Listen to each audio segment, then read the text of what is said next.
Fundamental right to move freely को breach किया है, हमारी आजादी को ब्रीच किया है। कैसे?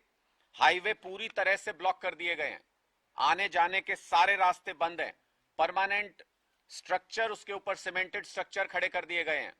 जो पिछले 75-76 साल में देश ने अर्जित किया, धीरे धीरे करके हमने रोड्स बनाए, हाईवेज बनाए, उन सब को ब्लॉक कर दिया जा रहा है सीमेंट स्ट्रक्चर से, लोगों की आवाजाही को बंद किया जा रहा है। ये लोगों का मौलिक अधिकार छीना जा रहा है, फंडामेंटल राइट छीना जा रहा है।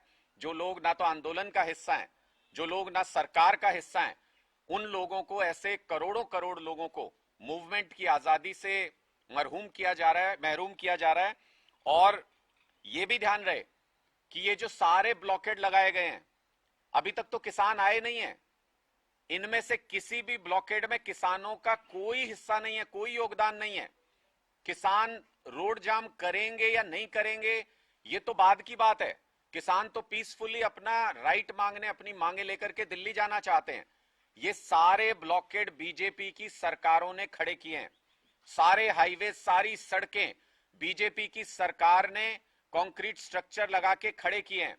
इसका मतलब सरकार हमारा मौलिक अधिकार छीन रही है, सरकार हमारी आवाजाही का जो मौलिक अधिकार है उसको छीन रही है, और इसके लिए किसान बिल्कुल जिम्मेदार नहीं है। बाद में ये बीजेपी वाले प्रोपेगेंडा करेंगे कि किसान आंदोलन की वजह से सड़कें बंद, किसान आंदोलन की वजह से सड़कें बंद।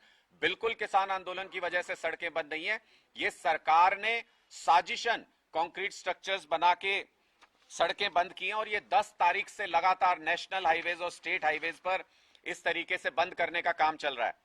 ये बीजेपी सरकार का एक तरफा बंद है, इसको हम ये भी कह सकते हैं, जिसकी वजह से हजारों, लाखों, करोड़ों लोगों को दिक्कतें झेलनी पड़ रही है। मैं आपको एक उदाहरण देके समझाऊंगा जिससे आपको पूरी बात समझ में आएगी।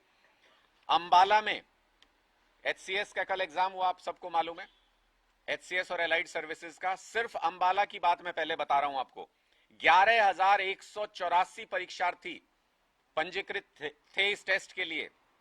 इनमें से सिर्फ 4432 अभ्यर्थी इस परीक्षा को देने के लिए पहुंचे।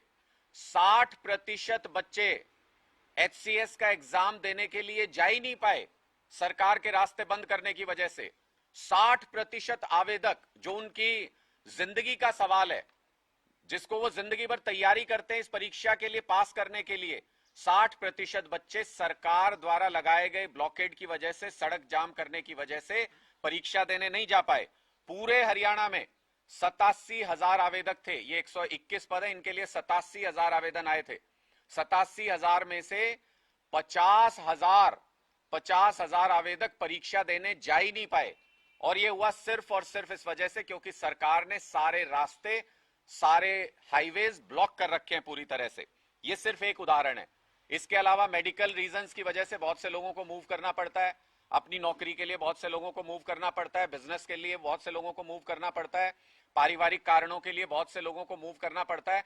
उनकी क्या हालत हुई होगी इसका अंदाजा आप आसानी से लगा सकते हैं। हमने वो तस्वीरें देखी हैं कि नदी के पानी में से लोग पैदल चल के जा रहे हैं, अपनी जान जोखिम में डाल के, छोटे छोटे बच्चों को लेकर के। क्या सरकार सही में ही, सही मायने में तानाशाही की तरफ बढ़ रही है? ये प्रश्न अब हमारे सामने पूरी तरह से खड़ा हो गया है। तीसरी बात, जो सबसे महत्वपूर्ण बात है, कि आखिर किसान मांग क्या रहे हैं? कोई ऐसी मांग लेकर के किसान। और चलिए, इस बुलेटिन में फिलहाल बस इतना ही। नमस्कार।